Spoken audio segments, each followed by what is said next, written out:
Okay, Survivor fans, welcome to our Gold Derby Slugfest on Survivor, Season 29, San Juan del Sur. We've all seen the premiere episode. I thought it was really good. But what did you guys think? Matt, go ahead and start us off here. I thought it was a solid start to a Survivor season. It's not my favorite premiere of all time, but I think it was great. I think we had some players getting alliances going. We had a really good challenge, I thought. And part of me is always a bit skeptical of these Bloodburst water seasons and how they're going to go. But it seems like with the Exile Island, we're going to have some interesting dynamics at play. And I'm very curious to see how this season's going to go. Yeah, cool. Some premieres I watch them and I think, oh man, this is going to take me weeks to get into because I don't really care about these people and whatever. But this season, I was into it immediately. I just thought, it was so well cast, and I was so into it. I loved it. I thought it was fantastic. It's a great concept.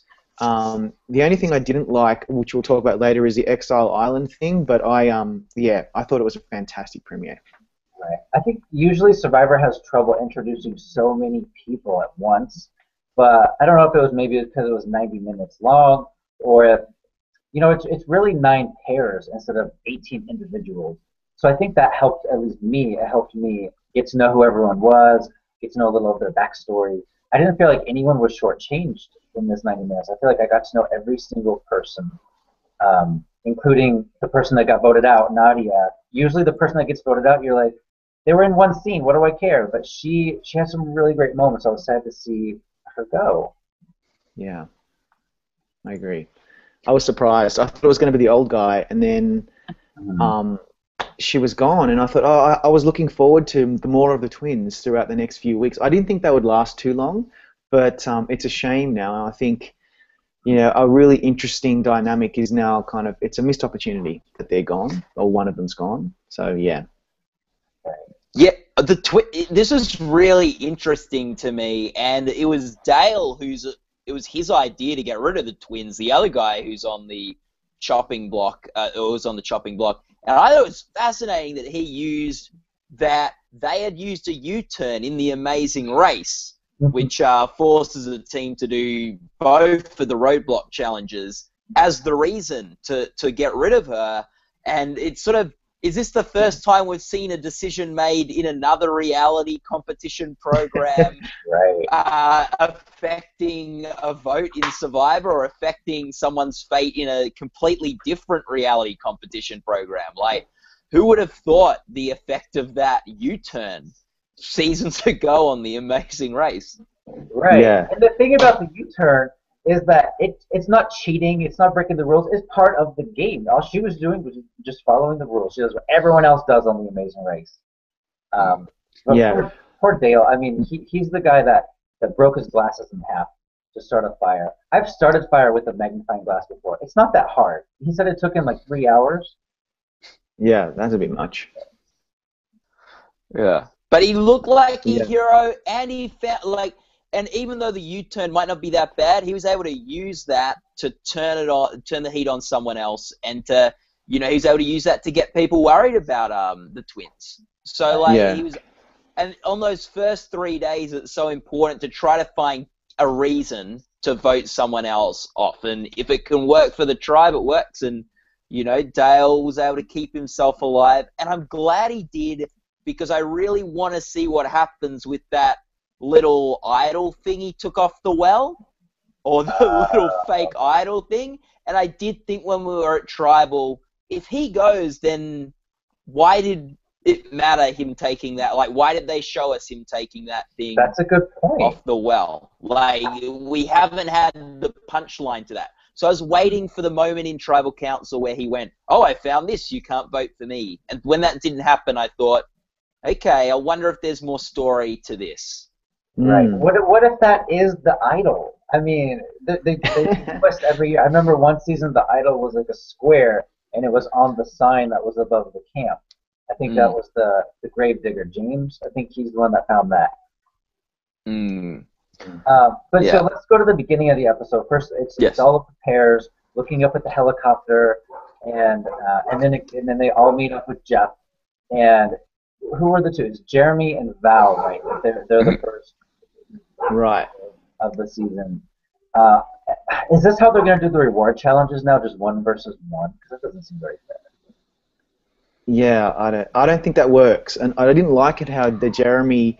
I just didn't like how that first challenge played out. I found it a little bit lacking, and yeah, let's hope that that's not how it happens every week. That's going to be a problem. I think until the merge, this is how it's happening every week. I think this is what I've heard the setup is. I think it's great. I think you're putting the loved ones against each other, and you've got the loser goes to exile, the winner gets reward to see like what dynamics are at play. Will anyone throw a challenge to save their wife or girlfriend from going to Exile Island? How will the tribe treat them? Like, okay. you know, Yeah. like I think there's some dynamics here. I see where you're coming from. You know, I think what did my head in was Jeremy just spent. It felt like 3/4 of the episode just getting upset about his wife Val and how she was going to be sent to Exile Island, and I'm like, dude, okay, we get it. We need to move on. Like, it was just, I thought we need to just get on with this. I don't know, was it just me, or did you find that a little bit over the top? Or I guess maybe the emotions are so heightened when you're on this show that something like that really does affect you. And then he picked Cletus, or whatever the hell his name is, to go with his wife to Exile Island, and I'm just like, really? That whole bit kind of, I was getting worried. I thought, oh no, this is just really doing my head in. And then it really, really, really improved and became so entertaining. But yeah, I don't know. Maybe you're right, Matt. Maybe we need to give it a bit more time because it is a good idea. I just didn't feel it really worked. How do you think it compares, and maybe Marcus could start with this, how do you think it compares with the Redemption Island that they had in the last Blood vs. Water season? The one big difference, I mean, the thing that started Jeremy as the one was a rock, paper, scissors battle. And that just seems so ridiculous that, you know, rock, paper, scissors determines who's playing in the reward challenge. At least Redemption Island, it was the person voted out. You know, it was someone that had gone through the whole process and they're voted out, and then this is a chance to save themselves. This Exile Island duel just feels so forced. Like, they need a better reason for why Jeremy was the one that was chosen. You know, not rock, paper, scissors. I'm sure they could come up with something better. I think the tribe still chose Jeremy. They had to agree on Jeremy. It's just decided which tribe chose the person. Mm-hmm. Yeah, I just didn't like how the two were chosen. But when they got to Exile, and first I thought it would just be Val, right? And then all of a sudden Jeremy has to pick someone from his tribe too. So even though they won, they still have to send someone to Exile Island. That didn't make sense to me either. I think if you win the challenge, no one should go there. Yeah, I think that's a good point. But Rob, what was your issue with Exile? You said there was something you didn't like. Look, I just thought it was a bit of a non-event. Like, yes, okay, they're at Exile, and then they pick up a piece of paper, and one of it's blank, and one of it's got a clue. I just feel that we've been there, done that. We've got the T-shirt. We need to maybe find something new. I don't know. I hope we don't spend too much time every episode in Exile, because I just would much rather be at each of the camps, because that's my favorite bit of the show. I mean, I love just watching the politics and the alliances and the backstabbing and the crazies. That's what I want to see. And so Exile Island is all fine and well and good, but I just feel like we've been down this road so many times before. So it was kind of making me a little bored. Gotcha. And then the same tribe won both. The same tribe that won reward, Jeremy's tribe, also won immunity. And I don't even know how to pronounce it. I'm just going to call them the Blue Tribe. Yeah. And so could this be one of those seasons where the same tribe wins every single challenge? Yeah. I hope not. The other tribe did get the physical side of things done first in the last challenge and lost on the puzzle. So I don't think it's like we've got an incredibly weak tribe versus an incredibly strong tribe. Like, that challenge was close. It's hard sometimes in Survivor when the momentum goes against you, though. But they've got John Rocker, who seems like he could become a bit of a challenge beast. So I think there's still hope for the, the yellow tribe, Koyopar or whatever. Yeah. Right. Yeah. Guys, do you think that it's possible that they had already determined who was going to be in each tribe? Because you know how they wear the colors. They all had colors that were similar to the tribe they were in. How did that work? Because I thought, oh, this is bullshit. They already know what tribes they're in. Do you have any opinion about that? I don't know, but were the tribes evenly divided amongst men and women? Because if so, then he must have had them draw separately. Like he must have had all the women draw first and all the men draw. Because I think it's pretty equal. I mean, the tribe that lost, I know that. I mean, each tribe has 9, but the tribe that lost had 5 guys and 4 girls, and I think the other one has 5 girls and 4 guys. So it came out pretty even. So there maybe there was something there we didn't see. I think there's more guys this season than girls because there was a team of girls that got pulled from the show right before they started shooting it. Right, that's right. Oh, I didn't know that. Yeah. How come they got pulled? I'm not sure. I think it was a medical reason. I think there was a medical thing, and they got pulled for the medic said they couldn't go out. So I think both teams have 5 guys and 4 girls. Gotcha. Yeah. So what do we? Sorry, go ahead. I was gonna say, what do we think of John Rocker? He was the villain coming into this, the big racist guy that he was going to try to fly under the radar, and I'm so glad that what's his name, Wes figured out who he was. What do you guys think of this guy, John Rocker? Rob? Well, I don't know. I'm waiting for him to explode because I think that he's got a lot of stuff that we're going to see happen. But the first episode, I think he was keeping his cards pretty close, and I want him to just go nuts now. I want him to spout as much rubbish as possible because that will make such interesting TV. Oh, wow. And I love it how they've. I'm just going to call him Cletus because I just forgotten his name. I think it's Keith, right? But Keith recognized him as well, Wes's dad, and I love that. That's really, really cool. So he ain't going to fly under the radar. So just let loose, John Rocker. Let's just hear it. Let's get as much dirt as we can. With John Rocker, like I've read like the controversial comments he made back in 2000 or whatever, and like. It's pretty despicable. Like, this guy is not a guy I was primed to like at all or would want to win the game. But, yeah, you're hoping he will stir up some drama and trouble and create obstacles for the other players to have to work around. And he was surprisingly sort of restrained and didn't seem to step into a big leadership role or try to take the reins of the tribe just yet. But hopefully it's only a matter of time. Mm-hmm. Yeah. And what about favorite characters, guys? Have you after Marcus and I last week spoke about who we liked and didn't like, just from reading their bios and watching those little clips.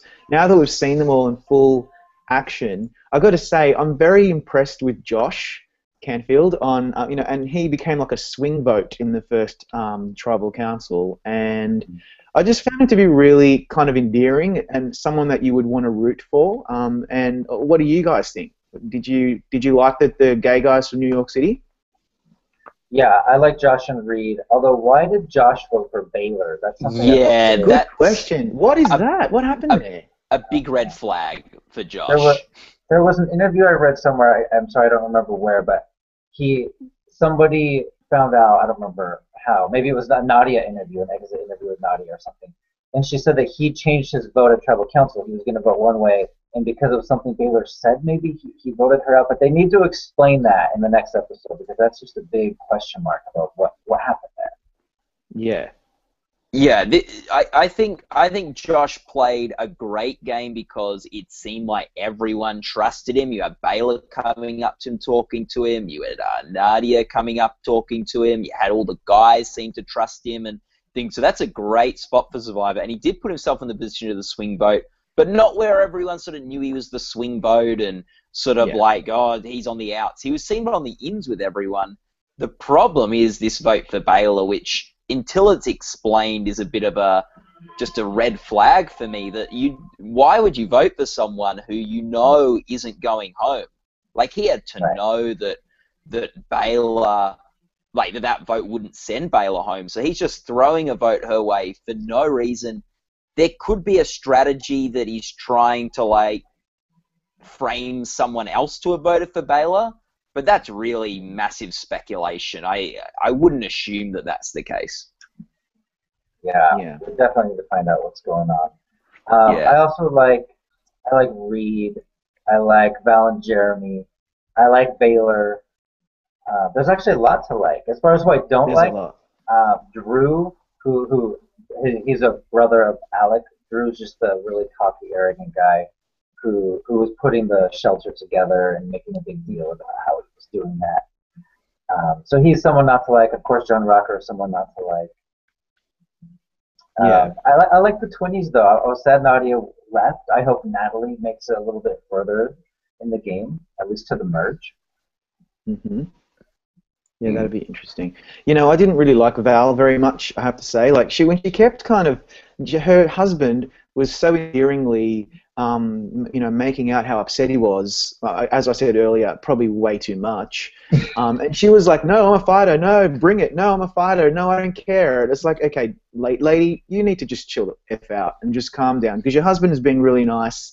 Maybe you could shed a little fake tear and just say how much you love him. But no, she wanted to be the tough fighter, and it was just grating on me a little. I don't know why that I reacted so strongly to these two. I hope that they improve in my eyes because at the moment I'm not interested.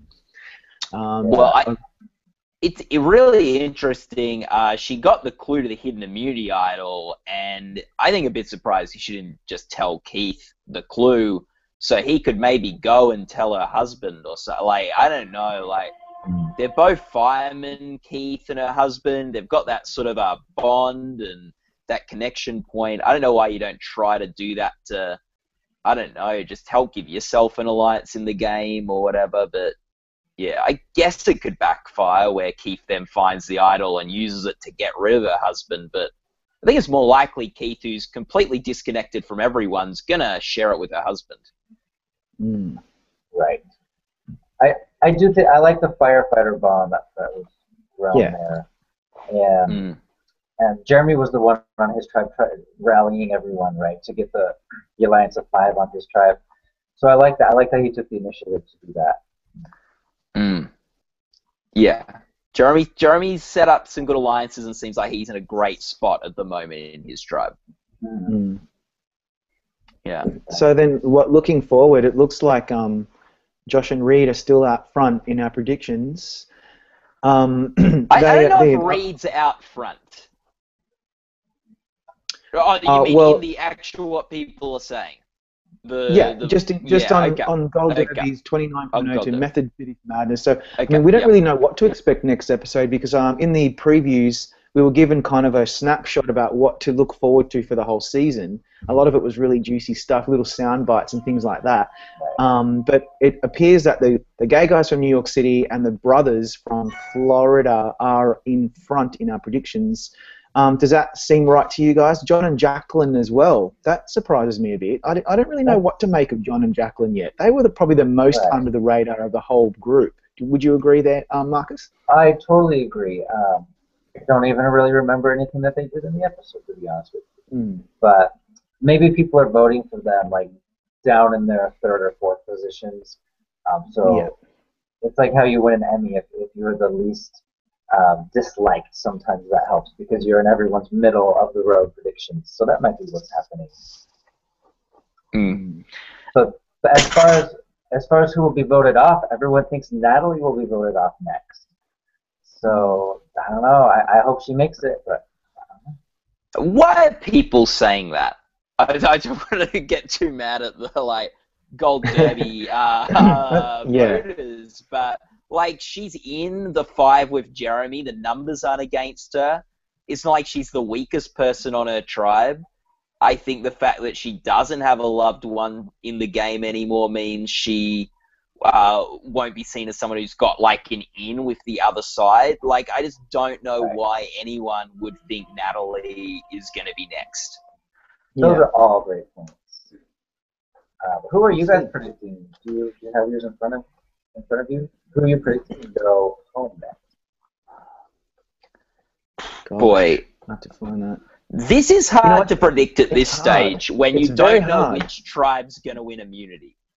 Right. Like, It's not like American Idol where you can watch the performance episode and then the next day you can vote for, oh well, he obviously did the worst, so he can go home. We don't have Yeah, that benefit with Survivor. So it's more like based on the first episode, who do you think basically is? that's all you can do, Yeah. and that's why I've yeah, got Dale, and that's why people have Natalie, because people get a bit lazy now because you don't know, and so you just pick who. Oh well, the other twin went last week, so this twin was probably going. I mean, people, that's why she's up the top, and then Dale's the old guy, and he was almost going to get voted out, so he's probably up the top as well, and that's why I've got him. But who knows? Yeah. yeah. Like, Dale's got the numbers at the moment. Like, or should I say dead, as Nadia said she was going to refer to Dale as. Well, we might as well just call this guy dead. So but he had the numbers. But if they do lose another immunity, that tribe could very much turn into we need to get rid of our weakest link. Yeah. Like, especially, yeah. They could get rid of all the girls. I mean, Val could go next unless she finds that idol. Well, Val and Jacqueline were the two that didn't vote with the numbers. So they're the two that you would think, just if you look purely on numbers, are in trouble. Although I do think if they lose another immunity, Dale, people could start saying, do we need Dale? We've still got more people, more guys. Like, so I think Dale's in trouble. I think Val and Jacqueline are in trouble if that tribe loses. Maybe even Jacqueline, since she doesn't even have a clue to an idol or anything that can help her out. Would you guys want to go to Exile Island if you knew there would be a crew there? Would that be something you would maybe volunteer to do? Like, Rob, if you were on a tribe? No. I just think at the moment you need to be in the thick of it. That's my view. It's always been that way. You need to be in the thick. As soon as you're out, you're on the way out. Right. Matt, would you like volunteer? Because I think I might do it. I think I'd rather be at the tribe and build the relationships with people and, hopefully, like, you can find idols without even clues. I might have a bit of a look around camp for the idol, pull a bit of a Dale. We'll see. Are they ever going to hide? Are they ever going to hide the idols so hard that you need a clue for them? I don't think they will. Because they like the Russells and the Tonys finding these idols without clues. They like that on this show. Yeah. But to be fair, Tony, like, didn't he dig up like every single route on his camp, or that like he would just spent like 20 hours a day? Like, he destroyed the whole camp. Yeah. Yeah. I don't know. Yeah.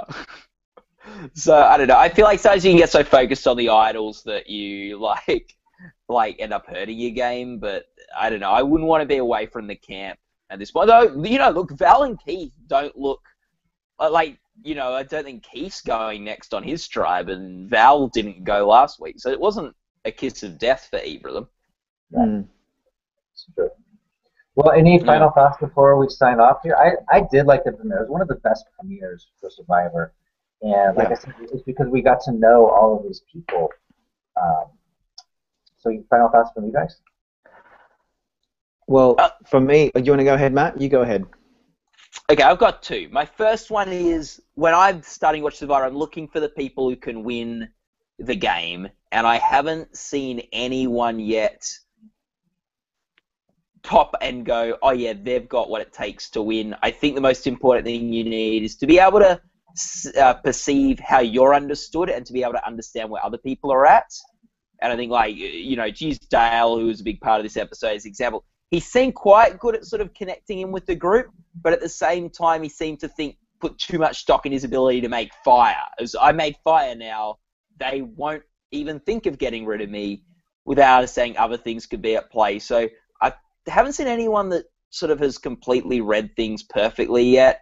I think Jeremy's in a good spot. Like, Jeremy's got huge potential. I think someone like Baylor impressed me with getting in with the guys so she's not completely on the outs and things. So I think there's some positives there, but they're probably the two that at first jump out. The second is, I loved how this show, all the references to Amazing Race. Because we're an Emmys website, we're an awards website. We know Amazing Race has won like 11 or 12 times Best Reality Series. 10. Survivor 10 so far. We know Survivor hasn't been nominated in years, and it was great to see you know, just all the. I'm sure Jeff Probst and the producers loved all of Nadia's like, oh, this is so much harder than The Amazing Race. Yeah. Oh, The Amazing Race, they tell you what to do, and in Survivor they don't tell you. You have to make it up on your own, and it's much more complicated. And she's like, they give you an island, just throw you out onto the island. So figure it the hell out. And I think that was great. And also, I'm sure even they would have probably liked, in a sense, that she got out first. Like, sort of, oh, there you go. So, you know, the Amazing Race contestant can't handle the heat of Survivor. So I thought that was sort of, for us Emmy fans, a bit of fun to see all those. It's a bit meta, referring to the show that beats them every year for reality series. Absolutely. Yeah, I have two as well, and one of them is very similar to what Matt just said. I'm just following on. It was like pop culture eating itself by having like them talk about. It was very meta, and I love that. And I was watching it, and I was thinking, how the hell does some of those shows get nominated in the reality competition program category every year, and this masterpiece is just snubbed every year? It's just ridiculous. They need to wake up. It is the best reality show on TV by far. And second thing that I want to say is just in terms of the show itself, I'm just so happy that it's back on my TV. It was so well edited, well put together. Jeff Probst is just the best host on telly. You know, he was almost running out of breath just trying to call the immunity challenge, and oh man, I just think it's such an exciting show. It's so much better than a lot of other shows, you know, even dramas and comedies on TV. It really is just brilliant. And I'm so glad it's back, and I'm going to relish every moment. Right. Everything you said, I agree with. I mean, it is one of the best shows, not just one of the best reality shows, one of the best shows on TV of the past 15 years. So, yeah, we'll see you guys next week. Make your predictions at Gold Derby, who's going to be voted out next, and who do you think will win, and so much more. We'll see you next time.